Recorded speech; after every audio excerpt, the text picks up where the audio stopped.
We're bringing to you live from actually 3 locations, which is one of the cool things of post-pandemic life or pandemic life. We have this cool ability to broadcast from multiple locations. We have Alice Olson working the videography in the background at the River Falls Public Library. I'm here at my cabin in Shawano. And our speaker is at her home in Appleton, Wisconsin. So I love it when we're actually in 3 locations. So I want to introduce to you our author, Chia Gounza Vang. It's hard for me to pronounce. I'm going to ask her to pronounce her name for us when she's ready to speak. But this is her book, The Illiterate Daughter. It is a fantastic book. I read it and I enjoyed it. And I think I read it in one afternoon because I couldn't put it down. That's the sign of a good book. So let me introduce her and then I'll get out of the way here. Chia is a Hmong American YA historical fiction author and a public school teacher. She has been teaching middle school students for 22 years and recently published her debut novel, The Illiterate Daughter, a young adult historical fiction about the Vietnam War or Secret War in Laos and a Hmong family's struggle to survive and their trek to safety in Thailand. The Illiterate Daughter is the first book in the Young Guardian series. The second book, The Dreamer's Dream, is about the Hmong family's challenges in the new life in America. Chia has been a member of the Society of Children's Book Writers and Illustrators for 7 years and a board member of the Fox Valley Hmong American Partnership for 8 years. She was born in Laos in the midst of the Civil War after the Vietnam War and spent her childhood living in fear in an area where education was inaccessible. Her parents made a decision that changed her life. She came to America in 1989 and started her education as a teenager. Education and opportunity made her dreams possible. Please welcome Chia. Hi, thank you so much. First of all, I would like to thank the River Falls Public Library for inviting me to talk about my family's journey to America and also to talk about my book, The Illiterate Daughter. And also, I would like to thank everyone for joining me as we celebrate Asian American and Pacific Islander Heritage Month. I think it's very cool and a privilege to have this month dedicated to Asian Americans. And so today, I'm going to go to the next slide, but I'm trying to work on my next slide. Today, in my presentations, I will be talking about, I will give you a little bit background information about the Secret War in Laos. I will tell a little bit about my dad's involvement in the war, my family and my husband's family's journey to safety in Thailand. And lastly, I will talk to, about the Illiterate Daughter.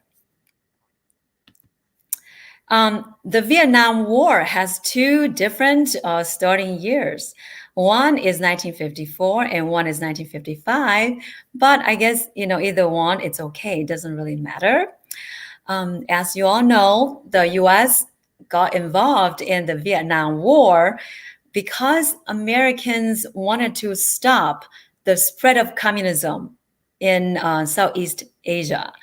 And Americans, we have this theory of the domino theory that if one country fell into communism, then the rest of the Southeast Asian countries will fall into communism as well. And so that's why the U.S. went into war in Vietnam.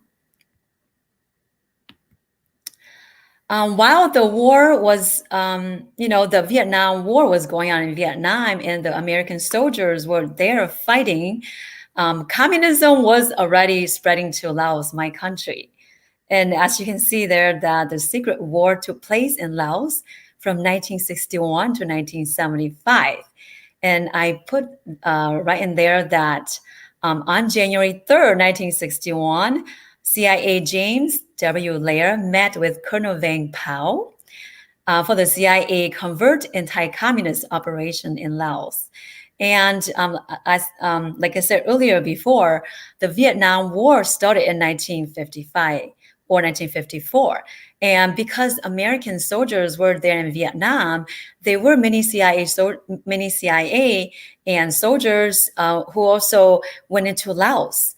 And I put it on my slide that Edgar Beale arrived in Laos in 1959. While he was there, he actually helped with agriculture. And then later on, he actually helped the refugees.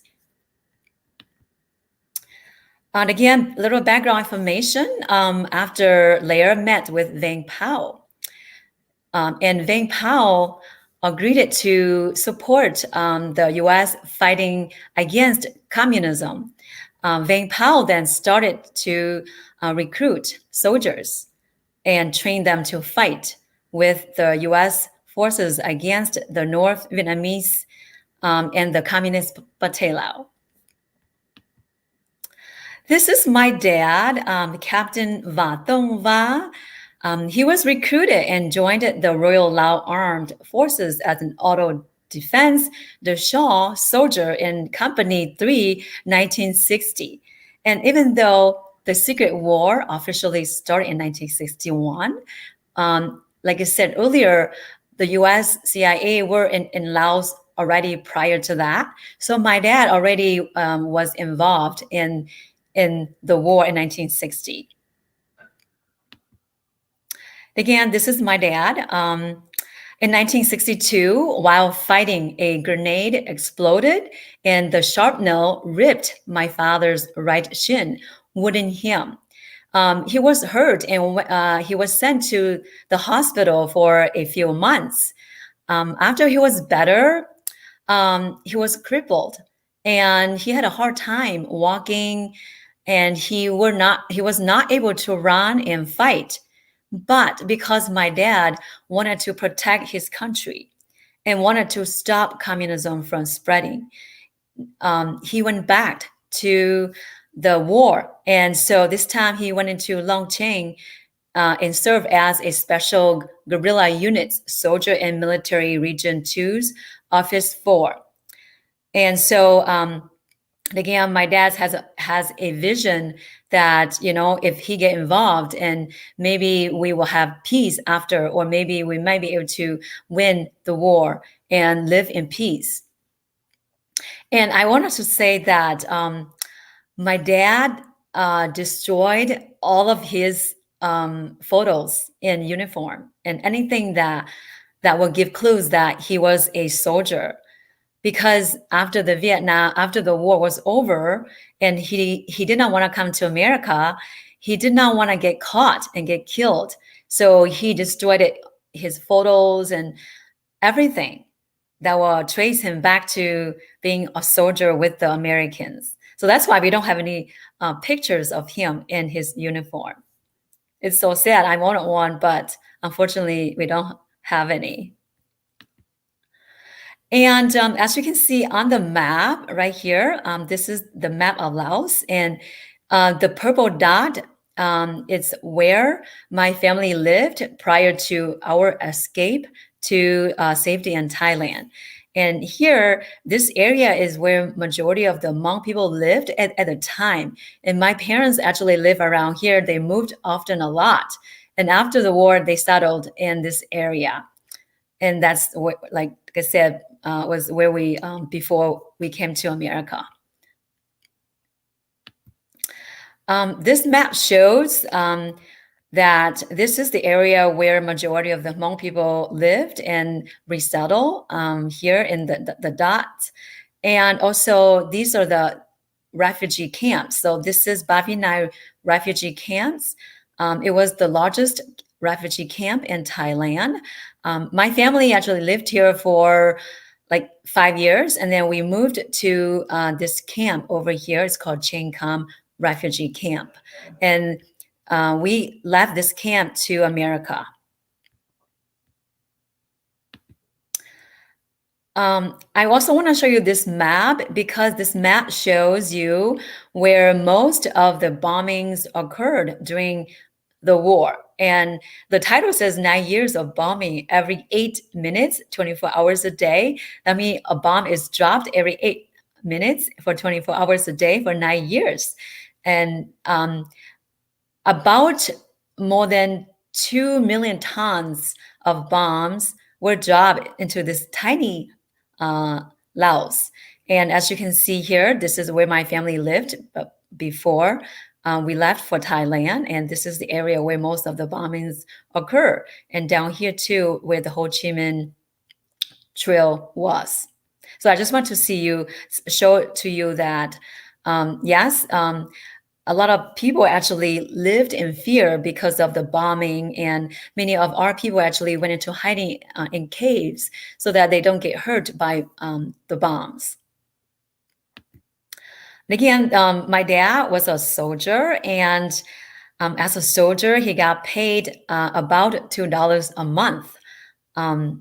And so in my book, The Illiterate Daughter, the main character's dad actually told her about how much he got paid.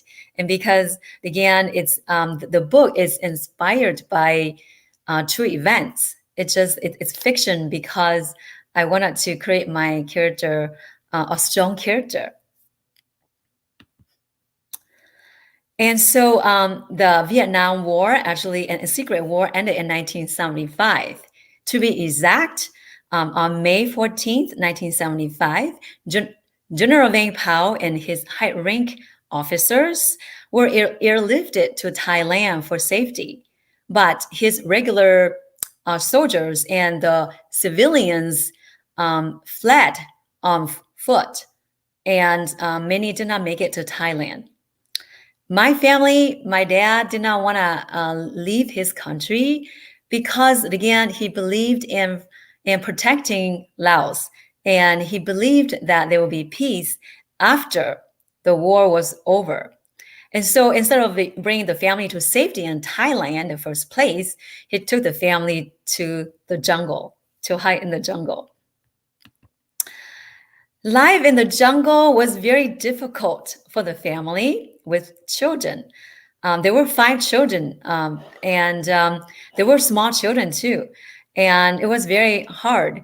They have to move constantly from place to place, looking for food and also to stay safe from the enemy. And even though, as you can see in the makeshift shelter, that's how people lived when they were hiding in the jungles. They would have to move, and so they don't want to build a nice house. They just built and live for a couple of days or maybe weeks, and then they move on to a different location. And even though life was very difficult in the jungles with children, my dad refused to surrender. And not until my mom was pregnant with me, and knowing that a baby on the way and hiding in the jungles without food will be very difficult.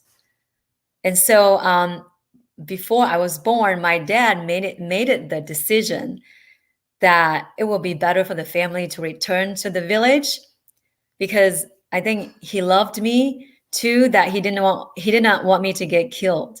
Because what was the chance of a baby surviving in the jungle, moving around and maybe getting sick and not have enough food? So the family surrendered, and on the way to the village, my mom gave birth to me on a mountain. And in my culture, when a woman gives birth, she is to rest in the home and until for a month, until she's have her energy back before she can go to work. But for my mom, she has no choice. She gave birth to me, and after 3 days, the family moved, and she had to walk with me. And she said it was very difficult. She didn't have the strength, but she couldn't stay in, and so they went into a village. Oh, and by the way, I forgot to say that because I was born on a mountain and my parents didn't have calendars, and also they worried more about safety than birthday. So they didn't know when I was born. And so I don't know my birthday. And it's okay. I mean, it's not so sad because considering the situation, safety was the most important thing than a birthday. So my dad took us to a village, and my dad really wanted to stay in the village to help my mom raise her children. There were 6 children in the family. And my dad actually, wanted to stay in the village, but his safety was a concern. He did not want to get caught and get arrested. And so he decided that it would be best for him to go back to hide in the jungles. So he went back to hide in the forest. And while he was there, he joined the Jaffa. It's a resistance group that he, joined them. And he actually went to Thailand a couple times. And he came back to the village to visit my family. But he was not able to stay in to help my mom. This is my mom. And so without my dad, my mom was alone with 6 young children. And she had to do everything to make sure that there were food for her children and that there were clothes for her children and that her children are healthy. And so my mom is very brave and strong mentally, but physical strength, she doesn't have the physical strength to cut down trees, to clear land for farming. And I want to show you the next picture. This is the slash and burn agriculture that we practice in Laos. And in this agriculture, you will need strong man to chop down trees. And so in this practice, we'll cut down trees and then let them dry and then burn them before we can plant crops. And so without my dad, life was very difficult for my mom. She did not have, again, the physical strength, but she had no choice and to do what she could to clear land so that she can grow crops and to feed her children. And you can see more fields. Now, after this slash and burn agriculture, you have to move on to the new field after a few years, because after a couple years, the soil is no longer good. And so people have to look for another forest and chop down trees and do the same thing over. And as you can see in this picture, there's no trees. It's all burned fields and no trees. And so growing up with my mom, I learned that she, is very capable of doing anything. She was a very strong, brave woman. That's why, she was able to raise us. And because of that, what I learned from her growing up, watching her doing everything by herself, including my dad's job, how in our culture we have gender roles and, men are to cut down trees and women to raise children. But my mom did all of them. And so because of that, I learned that Hmong women, again, were very capable. And so when I created my book, The Illiterate Daughter, I wanted to, create a very strong female character because I know that my mom was very brave and strong. So why did we leave Laos? After staying in the village for a couple years, it was really hard for my dad to, again, come back to visit us. And also another issue was as my oldest brother was getting older and he got married, there were threats that they were gonna arrest my oldest brother in place of my father, who the enemy was looking for but was unsuccessful for arresting him. And so because of that threat that they were going to arrest my brother, my father was very worried. And he decided that even though he did not want to leave the country, Laos, he had no choice but to take his children to Thailand for safety. He did not want his children to get killed and get punished for his actions. So he came back to the village and told the family that he was going to take the family to Thailand.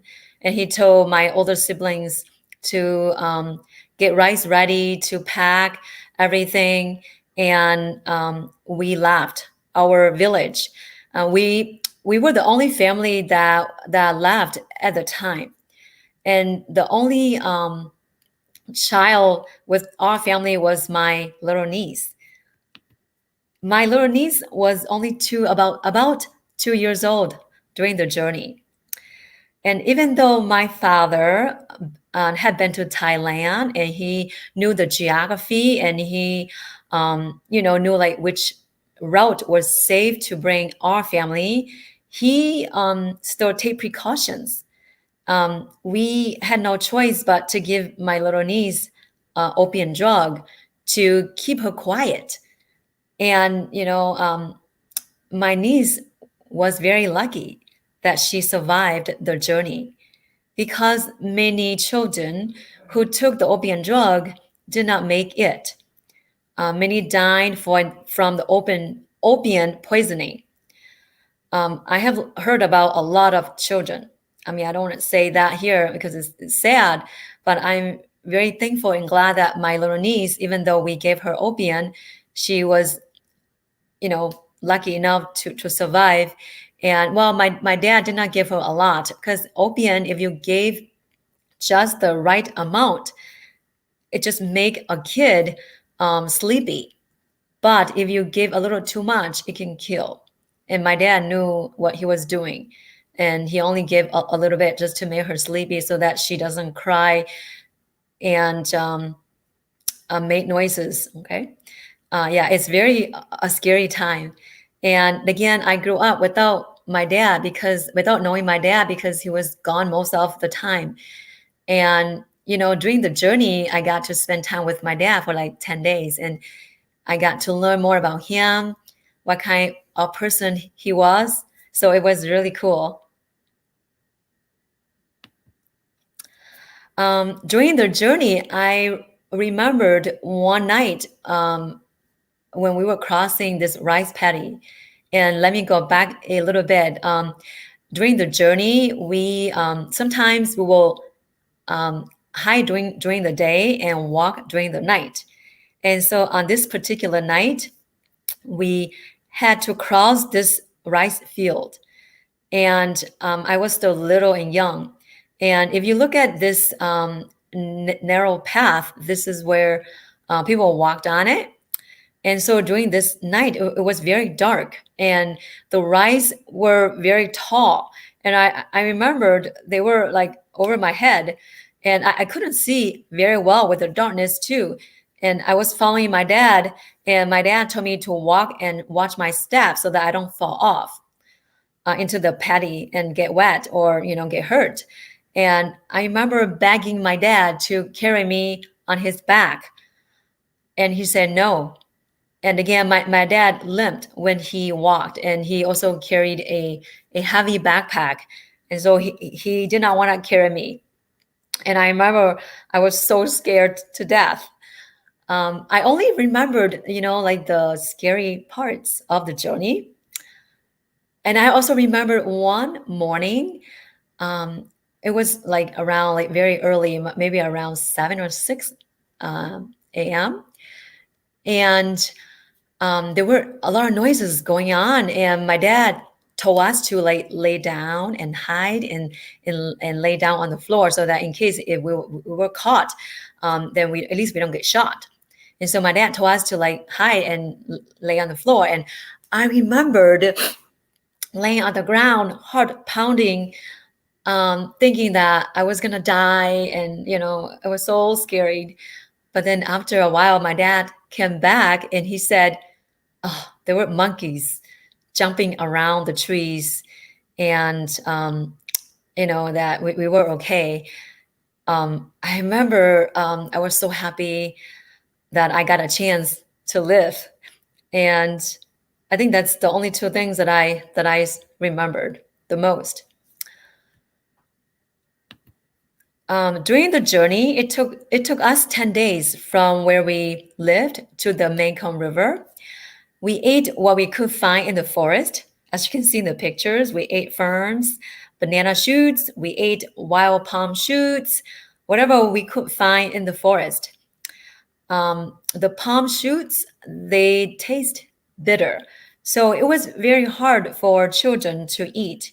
The adults, like that, but the children, they had a hard time eating wild palm shoots. My husband's family, they have a different situation, and they actually were starving because they came in December, and it was a very dry season and very cold, and they couldn't find any food. So I'll tell more about him later. Because we were the only family at the time during that journey, so we reached the river, the Mekong River, safely. However, none of us could swim. I think my oldest brother could swim a little bit, but my dad knew how to swim. And so when we got to the river, crossing it was a challenge. But it was a good thing that my dad actually came prepared. My dad, even though we didn't have raft to cross the river, my dad brought ropes to tie to his waist to us.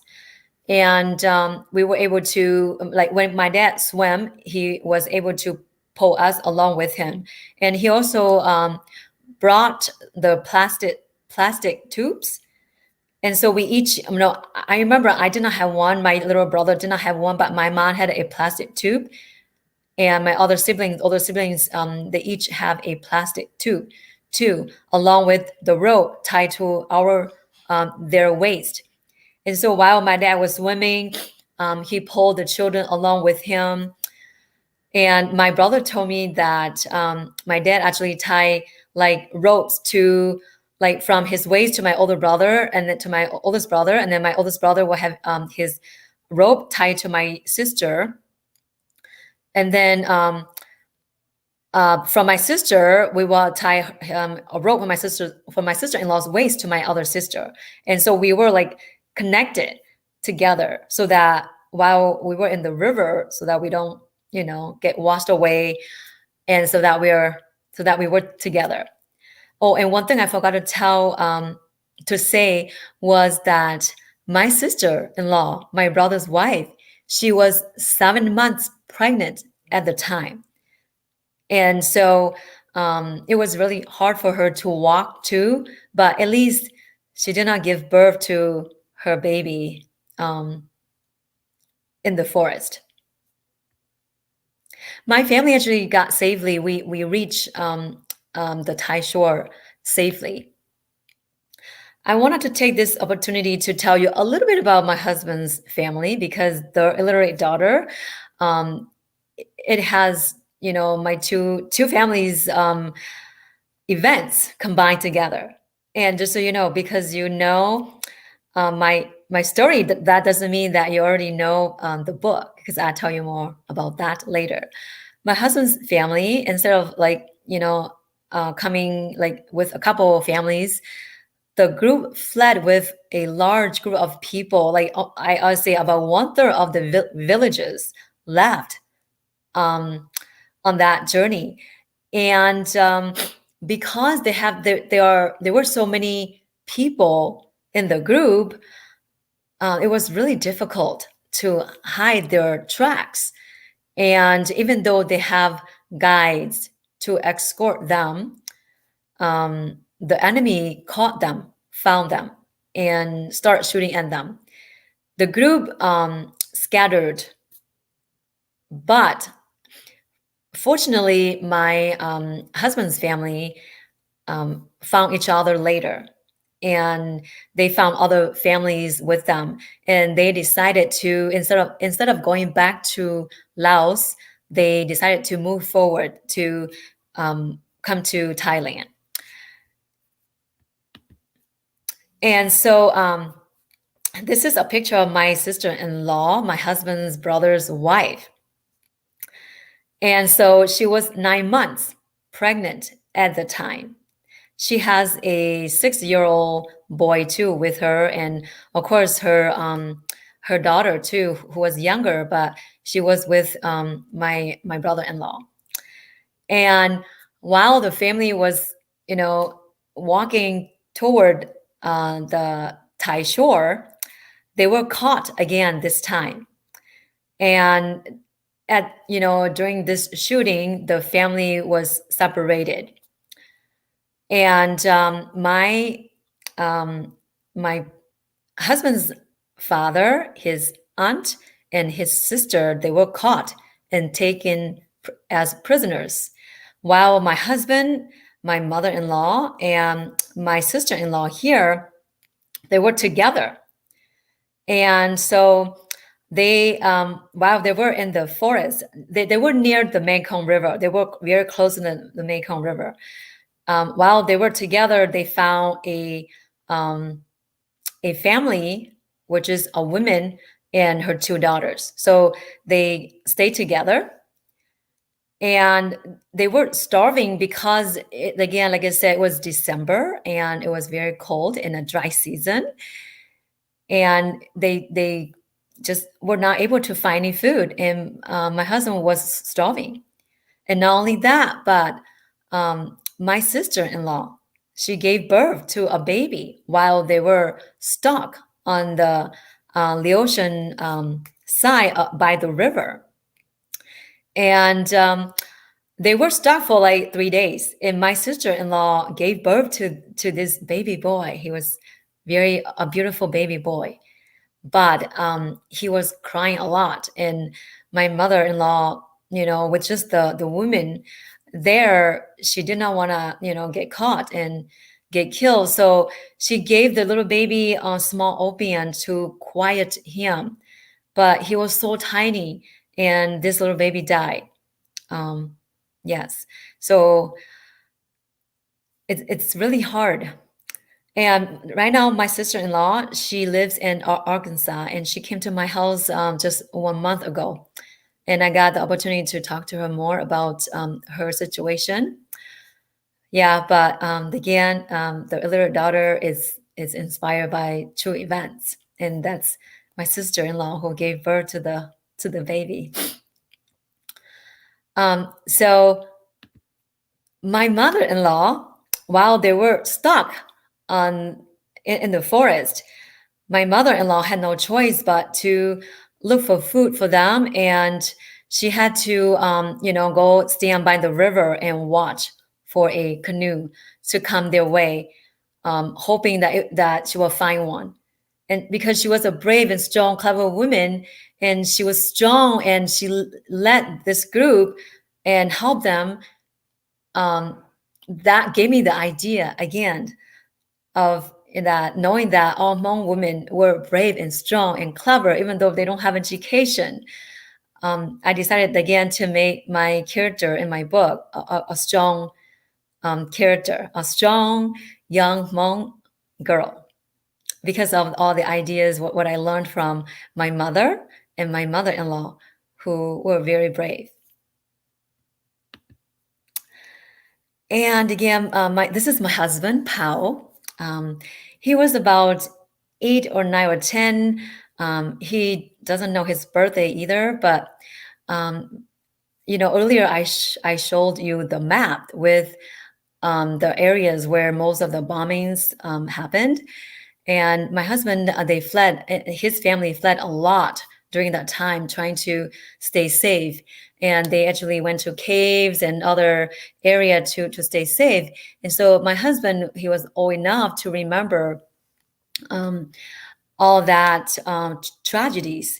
And so he was so traumatized to the point that nowadays he refused to talk about his experience, because he says that talking about them brings back memories that he doesn't want to know, and he doesn't care anymore. I mean, he doesn't want to put everything, push it away, And so I just want to let you know that a child who witnessed tragedies had a very difficult time talking about the past.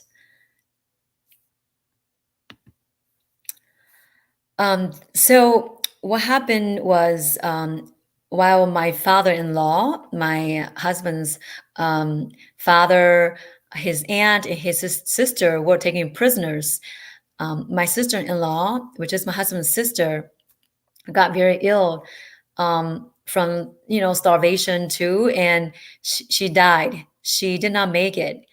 After a couple months in the village that they were uh, being kept prisoners, my father-in-law and my husband's aunt, they actually managed to escape, and they fled that village, and they actually reunited with my mother-in-law, my husband, and the family in Ban Vinai refugee camp.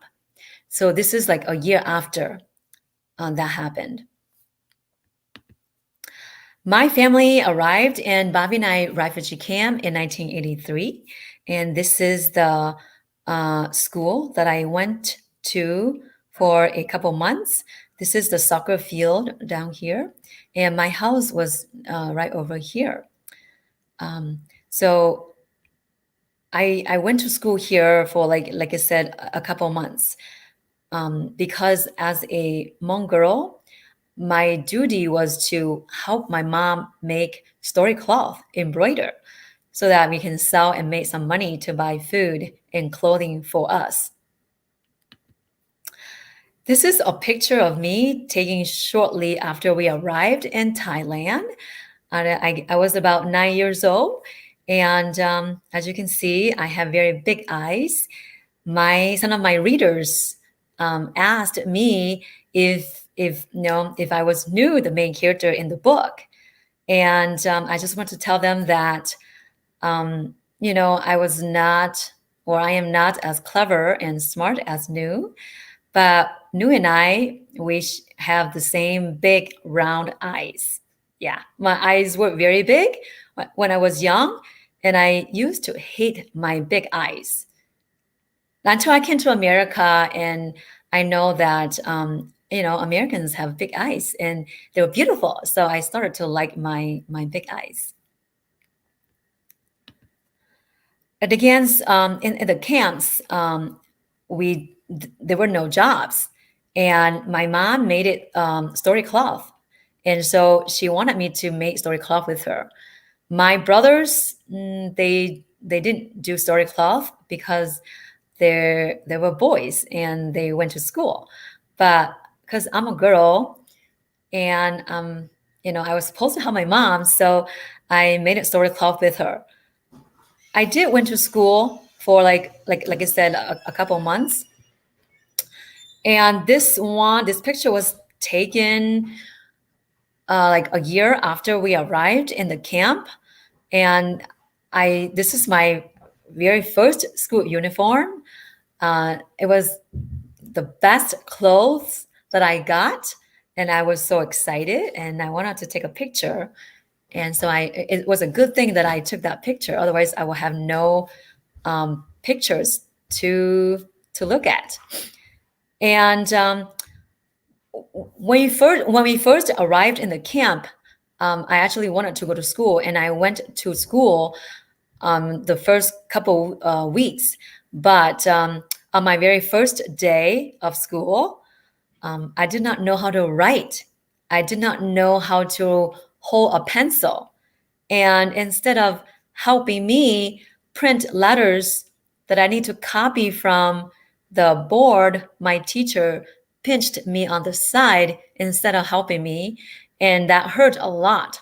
So after I came home, I told my mom that, sorry, mom, I'm not going to school anymore. The teachers, of course, obviously doesn't like me. And instead of helping me, she hurt me. So I'm not going back to school. So I quit school. But my mom did send me to school. I just did not like the teacher. And then after a couple years later, I went to school and I learned how to read and write in Hmong. Before coming to the US, we went into a transitional camp. and we had to learn how to speak English for 6 months. And she was our teacher, and my classmates. This is our school. Now, I learned English for 6 months prior to coming to America, but my teacher, she had an accent. And so what we learned from her, when we came to America, like Americans did not understand us because I think it was like a heavy accent or something like that. But we had to learn over again, like start it over. I came to Appleton 33 years ago. We came to Appleton because my brother lived in Appleton and he was our sponsor. And, there's a line of sponsors. The first Hmong person to come to Appleton was sponsored by the Diocese of Green Bay Church. And then after that, that family sponsored her, their families over. And then the family sponsored their families. So you can see the line of sponsors. So my brother, he came to America first. So he was our sponsor. So that's why we came to Appleton. It's 33 years ago. Yeah, it seems like a long time, but it seems like yesterday too. This is my mother-in-law. She was my best friend. She loved me unconditionally and told me stories about the war and about her life. I learned a lot from her. Like I said, my husband was so traumatized that he did not want to tell me anything. But my mother-in-law, she was a very brave woman, and she told me everything about, their struggles during the war and how many times they have to flee and all that. And she inspired me to learn more about the past. So it was her who actually changed my life. So again, like I said earlier, now that you know a little bit about my family's journey to America, along with my husband's family's journey to America, I want you to know that the book is different. Because you know a little bit about my journey to America, that doesn't mean you already know a lot about the book. The book has several themes, like family, love, reputation, gender role, war, survival, and hope. And for our culture, family is the center of life, is everything. And without your family, you're nothing. And so even family is important, clan is important, community is very important. And so this book, again, talks about very important, that family is very important. And also, again, love. And in our culture, if you have a very good reputation and you are from a good family, you will likely have a good life because you have a good chance to marry a decent husband. Especially girls, you have a good chance to marry a decent husband. And that means you have a good life. So it's very important in our culture. Family, again, is everything. And so I would suggest that you read too, even though you learn about my journey to America. I very encourage you to read my book. You'll learn so much more. What inspired me to write my book? Well, again, the first thing was my mother-in-law. She told me stories, and that inspired me to wanted to know more. And also, when I became a teacher in 2002, and that's when I started teaching public school, my students didn't know why Hmong people came to America. So I decided that, the best thing to teach them is to write a book and maybe write a very interesting book for them. And I love historical fiction. So that's why I decided to make this book historical fiction, because I was young back then. I don't really remember like everything. So it's good to just write fiction. And plus, again, I wanted to make the characters strong and brave little girl. I realized that now that we have education, it's very important that we write our stories for our future generations, for the future generations to read. I wished that my parents will, will have written books about my grandparents' journey from China to Laos, because I really want to know. But now that they're gone, I mean, we have no idea about how they travel from China to Laos, and what their struggles were. So realizing that it's very important to write stories down, that's got me into writing this book. And again, because of my mom and my mother-in-law, they gave me the idea, and I learned from them that Hmong women were very brave and strong, and they were clever too, even though they didn't have education. So my character must be like them. And I wanted to let you all know that I really wanted the book to publish traditionally. And to do that, I will need a literary agent to represent me. And after my several revisions of the book, I sent my books to agents. And as you can see, I got 204 rejections from agents because my book was not good at the time. And of course, rejections hurt, but I did not give up. I continued to revise the book. I continued to rewrite and look for ideas to help me. And as you can see, this book had 5 different titles. And it took me 10 years to write this book.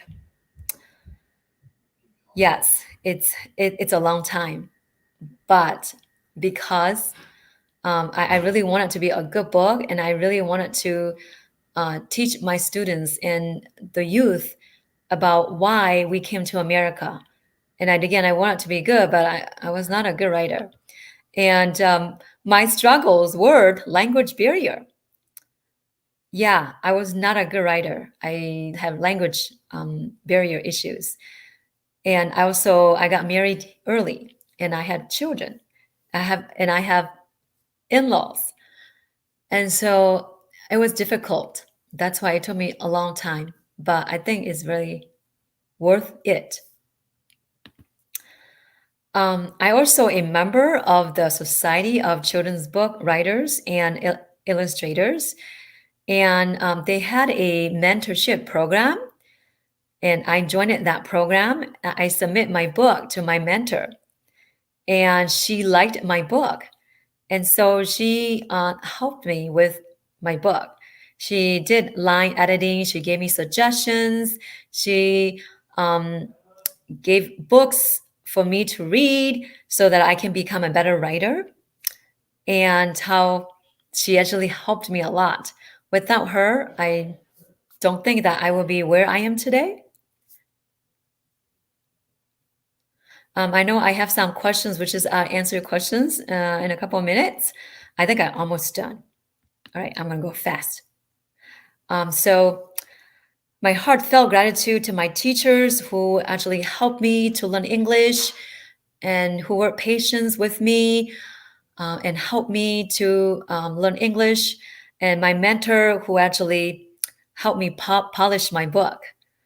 And for my friends, my community, for shaping me into the person who I am today. And again, I also would like to thank, the people who actually supported me, that I'm not able to mention your name, but I really appreciate all of your support. And now I think I'm done. So I'm ready for questions. And I'm going to, it says, have you been able to connect with friends who had in Laos before you left for Thailand? Oh, that's a really good question. Back in Laos, I was still young. I did not have any friends. But I knew that a lot of the people in my village left. And unfortunately, they did not make it. And I did not know that my neighbors and the people who live in my village did not make it to Thailand. I knew they fled, but I didn't know they did not make it until many years later. Do you have connection to friends or family still living in Laos? Yes. My oldest sister is still in Laos with her family. And my my half brothers and sister are still in Laos. So I forgot to tell you earlier that my dad took us to Thailand and then he left us there again. He went back to Laos because, he really wanted to protect his country. And there were people in Laos after we left that were still suffering from torture. And so my dad wanted to protect them, and my dad went back to Laos. So after he went back to Laos, he got married, and yes, he had children in Laos. So I have never been to Laos. I wanted to go someday in my future. I actually planned that soon because I really want to go visit the country that I left when I was a child. Another question is, what challenges have you faced teaching children who have had a very different childhood than you had? Oh my goodness. So every year I have a couple kids who just, like don't care about education. And they will tell me that they will rather be, someplace else than at school. And I will share with them how much I appreciate, this country and learning at school and have the opportunity to go to school. And it's hard for children who don't have who actually take everything for granted, and they don't understand what other people went through to get to where they are today. And it's really hard to like get that to them. But I'm hoping that maybe if they read my book and if they read other books, and learn about other cultures, maybe they will at least appreciate what they have and try their very best, to learn at school. Any other questions you have? Hi, Chia. Hi. Hi. So while we're waiting for other questions, I do want to give a reflection that I have listening to you. Sure. So I arrived after graduating from Madison. I arrived in Appleton in about 1989. So you and I arrived in Appleton about the same time, but I was a college graduate when I arrived. And it was during that 26-year period while I lived in Appleton that I got to know a little bit about the Hmong culture and the Hmong community. And when I was a librarian there, I guess I learned it before that, but that the Hmong language was not written until the 1950s by missionaries. Yes. The consequences of basically taking a population of people who lived in a culture that was oral. It was a storytelling culture, an agricultural culture, and just kind of airlifting and dropping them into a totally different world. Was not only, I can't wait to read your next book, but the consequences in terms of literacy, multi-generational literacy, I found out as a librarian was significant, because we learn to read or to love books by sitting on the laps of our parents reading us stories. Yes. And if your parents can't read, that removes that element. So to me, you are, I don't know what level of English that your parents developed or what level of literacy that your parents developed, but you are a miracle that you came to this country as a teenager and you are a teacher and an author now. That is completely blows my mind. Do you want to talk a little bit about that in terms of acclimating that way? Yes. Actually, I'm hoping to inspire young people and people because when I first came to America, I did not have any content knowledge. Like I knew the world was flat. I didn't know that the world was round, and I did not have any science background. I did not have anything at all. And so learning as a English as a second language on top of that was very challenging. But I guess when you have a dream, when you really want to get something and you worked hard on it, I believe you can get there. And that's why I love about America is giving people opportunity, the chance. And for those of us who would like to learn and who want to, um, take advantage of this opportunity, it's amazing. And I cannot thank enough the people who actually shaped me and helped me and bring me to where I am today. Without them, I don't know what I would do. I always tell my students that if I don't come to America, and if I live in my country, I don't know what I will be doing now. I will probably farming. Um, will probably have a very bad life, and so I very appreciate everything I have and in America, and I hope that I can inspire people. And I'm not very, clever. And I worked really hard. I mean, I worked twice as hard as other people to be where I am today. But it's okay because I know that I need to work harder in order to be able to compete with other people. And you know, yeah, I think you're quite clever. I think you're quite clever. And I think it's also, you've talked about the women in your life that maybe, the older women in your life who couldn't read or weren't educated, but they were clever. And mhm, there's a very, very important piece of that, which is people can be very clever and not be educated. People yes, can be educated and not terribly clever. And then right, there are people who are educated and clever, which is the best of two worlds. But clearly you come from a line of very successful women in their own right. So thank you for sharing that. I look forward to reading your next book because it starts where my memory of the Hmong people begins. When you were transitioning, that's when I was getting to know the Hmong community. So I'm really looking forward to that. Um, Thank you for being here tonight. I want to just quickly wrap up by telling everybody in the audience some of the things that are coming up at the library that we're really excited about.